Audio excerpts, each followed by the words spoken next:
It's a funny thing about history. Just when you think you've heard it all, you stumble across a story you never expected. Such is the case with President Ulysses S. Grant, the great Civil War general, who, in 1872, became the first president of the United States to be arrested while in office. Yes, you heard that right, President Grant was arrested. It wasn't for anything as serious as a crime, but rather he was cited for speeding in a horse-drawn carriage. As the story goes, President Grant was stopped by a police officer, none other than a black Civil War veteran, William H. West, at the corner of 13th and M Streets in Washington, D.C. It is said that President Grant was a bit of a daredevil with horses and was always pushing them to the limit.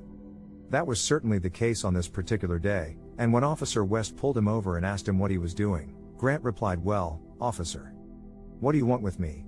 Officer West informed him that he was violating the law by speeding along the street and that his fast driving had set the example for a lot of other gentlemen. Despite his protests, and his presidential status, the officer had no choice but to place him under arrest and take him to the police station. The next day, the president was put on trial, along with numerous other cases, where he was issued a hefty fine and a scathing rebuke. Interestingly enough, President Grant never showed up for his hearing and instead paid the fine.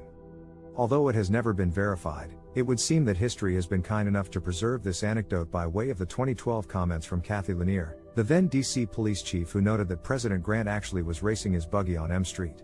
It may have been amusing for some to read about the president's arrest and trial, and although it was a minor infraction, it won't do much to diminish the legacy of President Ulysses S. Grant. After all, he was no ordinary president, he was a great and valuable leader during a tumultuous time in history. Yes, we can all appreciate a good bit of history now and then, and in this case the story of President Grant's arrest is one that certainly deserves to be remembered.